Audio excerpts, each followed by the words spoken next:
Shalom, shalom, Yasharala, shalom. Barakathah Hawa, Barakathah Hawa Shah, Barakathah Hawa, Barakathah Hawa Shah, Barakathah Hawa, Barakathah Hawa Shah, Call Allah, Yahweh, Bashem, Yahweh Shah, Bashem, Rakakadash. Shalom to the apostles and the elders of GMS. I believe those are the prophets. Shalom to those that are here listening today. All right. Hopefully we're part of that election, right? So yeah, I mean things are moving quick. Okay, things are moving real quick. A lot of things are happening. All right. This is a off-grid prepper. This is from some guy called Ben Israel on TikTok, but you know the voice. This is off-grid prepper. He also said that he believed that the earthquake may allegedly go up to 500,000 casualties over in Turkey and Syria and that area once everything is over with. All right. So yeah, they said they did secret meetings with Putin. All right, because he may pop a nuke. Right. So things are moving quick. Let's go and let this play right quick. Revelation of the Nord Stream bombing. Seymour Hersh put out a paper about 3 days ago. We reported this, claiming that the Biden administration planned the destruction of the Nord Stream pipeline and that Russia is formulating a response. And there is secret negotiations going on right now between the United States. And if the negotiations fail, they said that Russia could possibly use nuclear weapons and will give a deadline of 72 hours to the United States and NATO to evacuate the area before they drop the nuclear bomb. So let's go ahead and get going on this article, folks. We've been warning about this for a very long time, that the United States has been poking the Russian bear, and now evidence has come out that they indeed had planned the Nord Stream pipeline demolition. So this is going to be, I guess, Russia's response. So what you're looking at on your screen is the article. It says Russia's response to Seymour Hersh's revelations. If the negotiations fail, Vladimir Putin will give a deadline of 72 hours before using nuclear weapons, 72 hours to evacuate the population of the nuclear strike zones. The first reaction we have from the deep Russian. So y'all see it. Old Putin. Yeah, so see, things are getting ready to go down. And shalom to that brother. I don't know who he followed. You know, his name, he used Ben Israel, so I don't know, but I only put it up because of off grid, right? And everybody knows off grid prepper voice, right? So yeah, let's go and get into this. Because now China is amassing 1 billion troops allegedly. All right. Now this is what came up. It's hard to find this information on Google, right? So you got to go to certain websites. All citizens of the People's Republic of China, regardless of ethnic status, race, occupation, family background, religious belief, and education, have the obligation to perform military service according to the provisions of this law. All right, let's click on this and see what comes up. Right, this is from Asia. I think it's AsiaLIFF.org. Oh, okay. Yeah. All right. And this is Article 3. All right. So, yeah, see, this thing is heating up. All right. And they're saying that these balloons that they're flying over, that they're using as flyovers. Now, this report just came out. China's conducted spy balloon program for years. So, see, they've been new. See, these people preparing for World War III. All right. Yeah, you see that?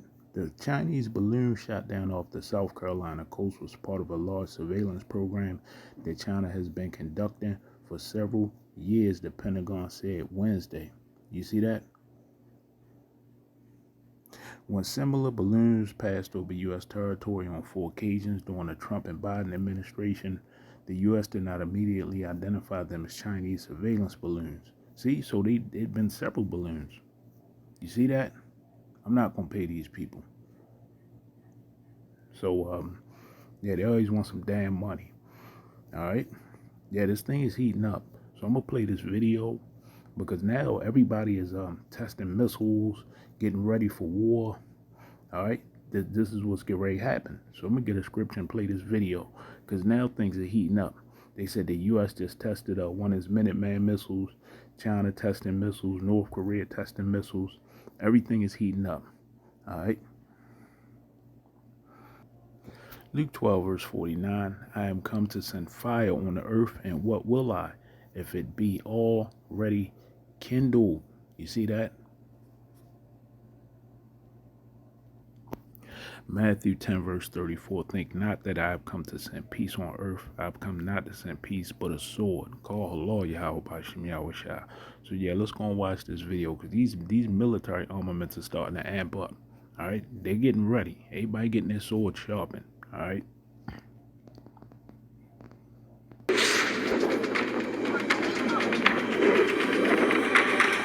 The $13 billion American USS Ford supercarrier is the world's largest, most expensive, and most powerful aircraft carrier.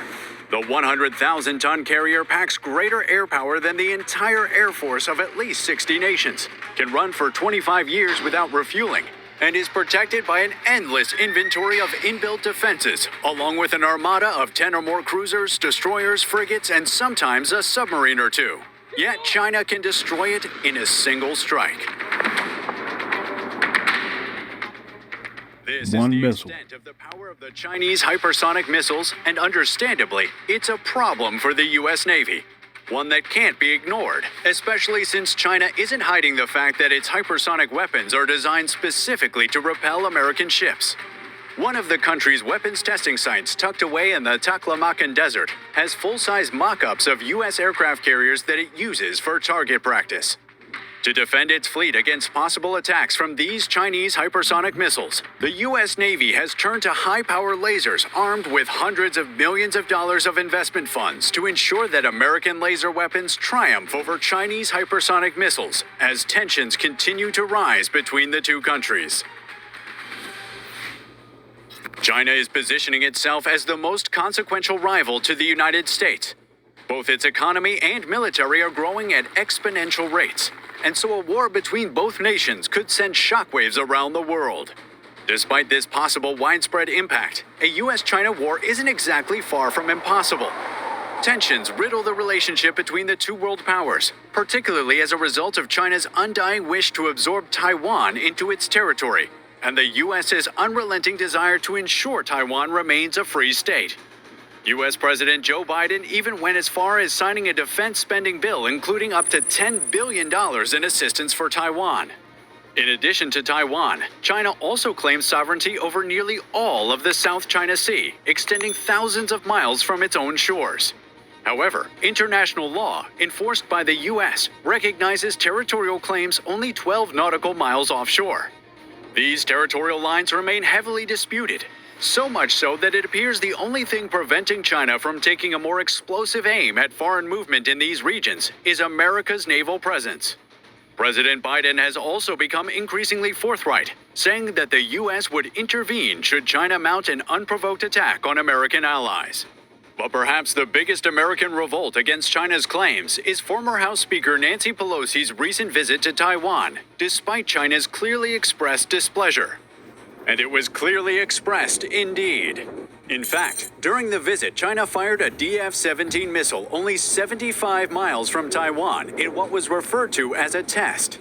Outside China's shores, this test was more of a message and a reminder of what China's military capabilities had grown into, as the DF-17 is internationally recognized as the poster missile of China's hypersonic missile prowess. The DF-17 and the Xingkong-2 are China's two main hypersonic missiles. The DF-17 was officially unveiled on October 1st, 2019, along with its dedicated hypersonic glide vehicle warhead, the DF-ZF. Combined, these two make quite a lethal team. The DF-17, which has been flight tested by China 7 times with a 100% success rate, has demonstrated a high degree of accuracy, A U.S. government official attested to this, stating that a test DF-17 warhead once struck within meters of its intended target. The DF-ZF hypersonic glide vehicle can be used for both nuclear weapons delivery and precision strike conventional missions, and when in flight, it can perform extreme maneuvers and evasive actions. This in-flight maneuverability, not its blurry speeds, is what makes this weapon truly something to worry about. In fact, it is what separates a hypersonic missile from a missile traveling at hypersonic speeds, as maneuverability makes weapons significantly more difficult to intercept by even the most advanced air defense systems. All of the world's ICBMs travel at hypersonic speeds, some as high as Mach 23, but they're not considered hypersonic missiles because they can't maneuver. Instead, they travel in a predictable parabolic path that makes them easier to be intercepted and defended against. While Russia also possesses hypersonic missiles, China's arsenal worries the U.S. Navy the most. Their DF-17 is a 36-foot-long, 33,000-pound weapon that can fly as high as 197,000 feet at Mach 5+ speeds to take out targets 1,600 miles away. Their less renowned second hypersonic missile, the Xingkong-2, has a flight ceiling of 98,000 feet, a top speed exceeding Mach 6, and a maximum operational range of 6,200 miles. The Xingkong-2, also known as the Skystar-2, flies similarly to the DF-ZF. It is attached to a booster rocket that shoots a later-release maneuverable warhead into Mach 5+ speeds. The Xingkong-2, however, comes with the added bonus of being a wave rider. A wave rider is any flight vehicle that rides its own shockwaves for greater lift, less drag, greater range, and overall improved performance. During its first flight test on August 3, 2018, the Xingkong-2 would demonstrate these advancements and more that had gone into it. After it was launched from a target range located in northwest China, the missile autonomously flew to its flight ceiling, achieved hypersonic speeds, maneuvered, and reached its target, all in less than 10 minutes. The test was a complete success, and if that was an actual combat situation with the USS Gerald Ford as the target, there would be no stopping this missile. The supercarrier would be swimming with the sharks in no time. For this reason, the USS Gerald Ford must be upgraded to wield laser defense systems and become what we'll refer to as the Laser USS Gerald Ford. No matter how fast missiles currently are or get in the future, the U.S. Navy is expecting its laser weapons to burn them out of the sky. And this isn't far-fetched. Lasers are a form of light, and therefore travel at a speed of 186,000 miles per second, the fastest anything can move in the universe. So compared to lasers, hypersonic missiles move slower than a turtle on land, and can therefore catch up with them with ease. In addition to this, lasers come with the benefit of an unlimited magazine as long as there's a connected power source. And with the Ford powered by the most powerful engines ever installed on a ship, 2 A-1B reactors that can keep the Ford running for 25 years without refueling, laser weapons will have access to more power than they could ever need. To top it all off, lasers come with an unimaginably low cost of fire when compared to air defense missiles, which are the next best thing. Each laser shot costs $1 to $10 to take out targets, a tiny fraction of the $1 million to $10 million that air defense missiles cost. This economic cost is a major advantage for the U.S. Navy, especially when going up against an economically near-peer adversary like China. With the benefits confirmed, it was time to build a laser weapon that could be fitted on the USS Ford, one that's capable of taking out hypersonic missiles from the sky. And for the U.S. Navy, this meant building a series of laser weapons one after the other, increasing their power ratings every step of the way. In 2014, the first of these weapons was finished and ready for sea trials. It was the 33-kilowatt AN/SEQ-3 laser weapon system, also known as LAWS. LAWS was tested twice from the forward deck of the amphibious transport ship USS Ponce. The results were encouraging, and research furthered on.